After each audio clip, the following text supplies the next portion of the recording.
Well, on a Mother's Day today, here at the JW USA, this is how far we've gone with our project. And guys, we've been working on this and we want to get it to completion.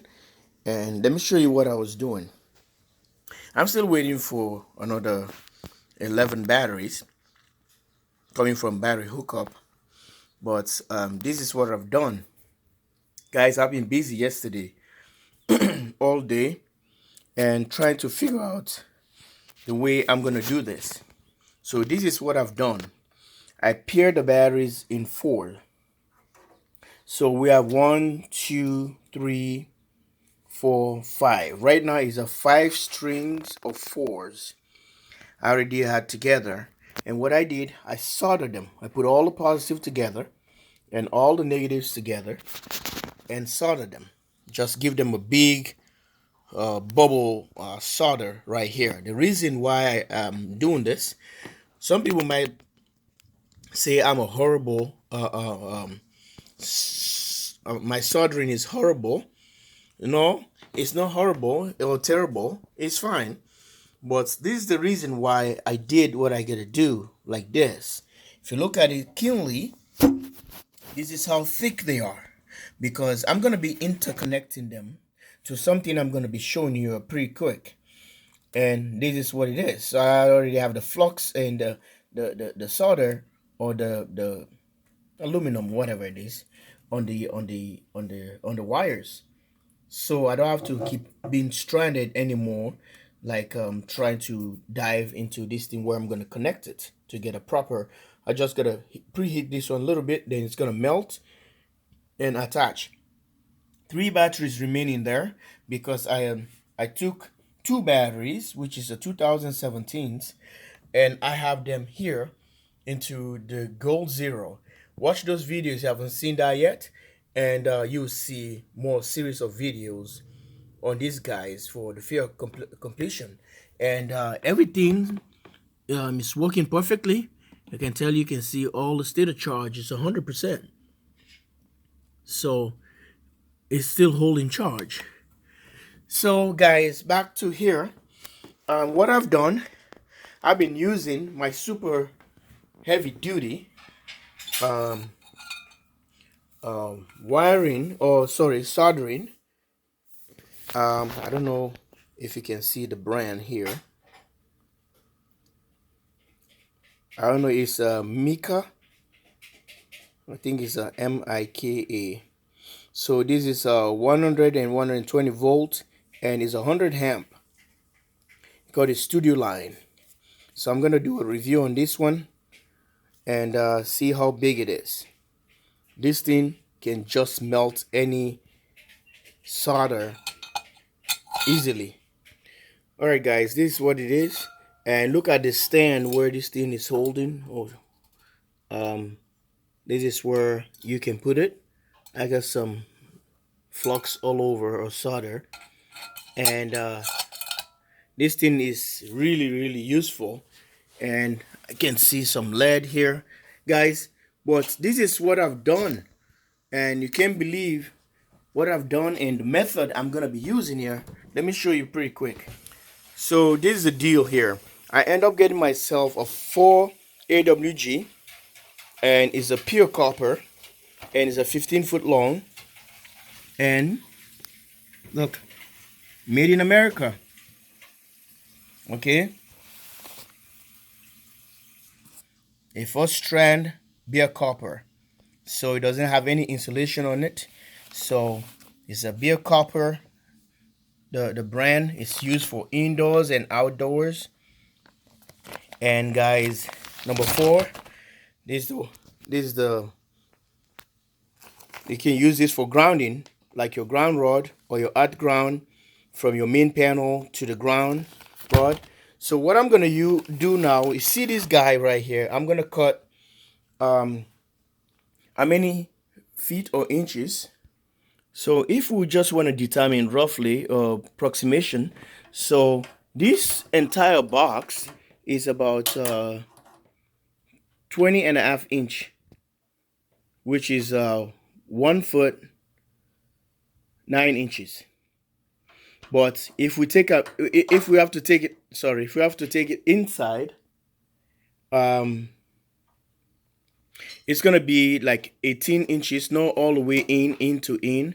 So we can take is approximately 17 inches or 18 to 19 inches. It depends where I'm gonna be putting the bus bars, where the wire is gonna be tied to.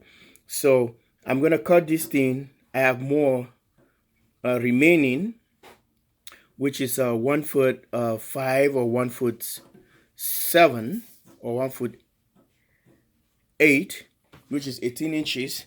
So I'm gonna be taking this wire and set it excuse me, set this one all the way straight to hit all the ground or the negatives all the way. So I'm gonna be soldering it into this thing, because this, remember guys, this is a 12-volt system, and each battery is 6.6. So 6.6 times 4. That's how much amperage we have on each string. So this is a string right here. A string, a string, a string, a string, and a string right here. So that's a lot of amperage. You cannot just use any small wire like this, a 10 gauge or 12 gauge. You can carry 30 amps. I understand that, but it's too much, because I'm setting up this place for 36 batteries in here. So 12 on 12 is 36. So all those 36 batteries, you put them in parallel, and 6.6 amps times 36. Like, it's a lot of power. That would be 237.6 amps. And it depends to the inverter I'm going to be using, because this guy is just a 600 watt. Well, if I decided to put take power from these batteries, let me say incorporate two 600 watts ones, or incorporate the two 1000 or 1 kilowatt inverters. And just remember, look at the wires. We are not running a high voltage, we are running a very low voltage. The wires are small. Stacking them, I think this is a 22 gauge wire, I suppose. I think it's a 22 gauge.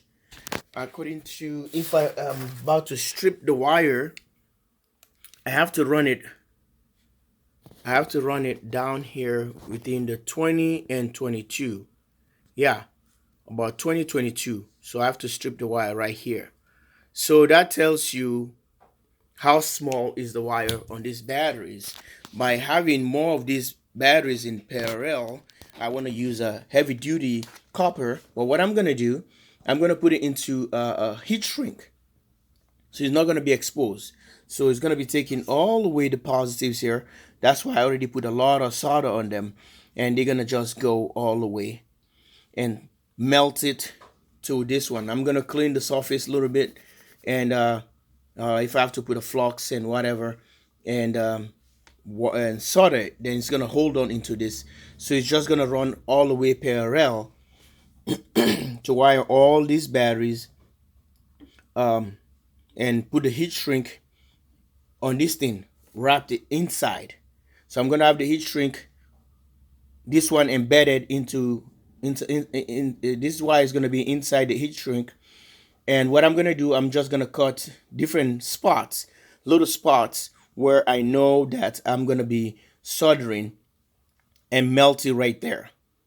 Because if I have to solder this wire and trying to put a heat shrink later, it's not gonna be easy, because this wire is gonna be exposed.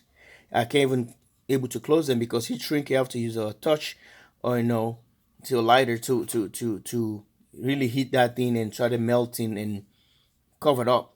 But if I have this heat shrink, let me say this is the heat shrink, okay, and it's bigger than the wire, the 4 gauge wire. So it's going to be inside, just like this wire here on the probe. So it's inside here. So I'm just going to cut like a little spot right here, do like a spot welding, and weld it or solder it on that spot, and go further again to the next battery, which is the next string, and cut here a little bit and solder that, It sticks right there. So it's gonna be better instead of it's exposed. Then I'll come back here later, maybe that little spot hole or whatever, I can do a black tape or whatever it is and cover it up so it can be exposed into little holes. And that's how we're going to be wiring these guys. And this guy now, after the termination part of it, is going to be the heat shrink coming all the way in, and heat shrink that, and take this one and use about 4 gauge wire log, and I can put it into log and crimp it and put it into the bus bar on the corner right here. That's where everything's going to be tied up, the bus bar, or it's going to be on the walls right here. It's already vented, so I'm not worried about it. And see each angle, and it can have more air circulation here, there, and right there. So the inverter is outside here. Keep the inverter outside, because having this inverter inside will put more heat into these batteries when it's running, especially if it's charging. If it's off grid, let me say you going your batteries are low, trying to charge them with the grid or maybe generator, and it's gonna create more heat inside this battery thing. Okay, so that's why I decided to put this. If you haven't seen this install, have done it, I would encourage you to go back and look at my batteries, portable generator, and you can see. So look, it takes 8 amps breaker for in and 7 amps out. So if I ever have to use this, so it's a 7 amps is going to be sending back to the batteries simultaneously. But remember, it's sending amps like this after the conversion. But whatever pulling, I'm building this in by making it building it redundant for redundancy, in case I have to use this thing and take this inverter out and use this box purposely for just batteries. I can put here. See the suspensions here. There's a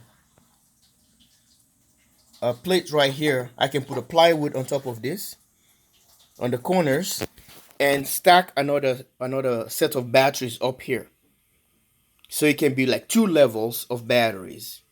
So this one's going to be cooling here with the vents, and the second stage going to be having this cooling system. I can incorporate a temperature control fan, which you have seen on my video, in a 12-volt system, and it kicks in when it says it's too hot. I can do that. This box is totally going to be lithium iron phosphate or lithium ion battery, just to power anything I want to do. This is going to be like just the power or the storage, battery bank. So that's how I want to build it. I want to make sure that I use this method. The previous video I show you some of the things that I want to do, and I can able to interconnect every link of these little wires to another tiny out. But if it was an high voltage, like a 48 volts we're running, or something on 24 volts or 436 or whatever, 60 volts, I'm not worried about it, because it's a smaller wire. You carry only less amperage. But the way I wire them in pairs, I have 1, 2, 3, 4, 5 strings of 4s right now, which is gonna be approximately 12 strings is gonna be, or 10 strings pretty soon. So we need a bigger wire, and this is the method. And if you have any doubts on that, or you have any kind of concern about it, you can put that on the description below and we can discuss about it. Or if you think you have a concern and you think you're not sure what I'm doing, you wait and see how the output's gonna be. It's a try and error. We can try. We're always gonna learn. If something doesn't work, we can try the other way. But this is the best way I think it can work. There's a lot of little batteries we have to configure, and we cannot just do them the way they are, and which is going to be a problem for us someday, somehow. So I better do it the right way by using incorporator number 4 wire on it. Like and subscribe, JW Solar USA. Thanks for watching. Love you guys all. from the command center of the jwsolarusa live in Minnesota. I just received the batteries here from battery hookup. If you guys can see, 1 2 3 4 5 6 7 8 9 10 11, or the 11 more batteries here to complete this project right here. So guys, what happened, I took 2 batteries. You know, after I already ordered this, I wasn't that planning to do what I did, rebuilding my Yeti Gold Zero 150. I took 2 batteries from that for that project. Would have been 36 batteries filled up this entire place. So it would have been 3 strings of 12s. Okay, but I ordered this one, and now I have to put them in place. Do exactly what I did yesterday. See, I already put it, see, like little marbles, dots, and something. Those are all the links where they're gonna be connecting to the copper wire. So there you go. So we're starting doing this project. Continue. We already started, and stay tuned. You'll see the rest of the video live here at jwsolarusa. Now let's check the batteries that that was sent to us. I was gonna call battery hookup right away. I tried, but I can't even get hold of them during the weekend to send me the same modules with the same year. That would have been cool.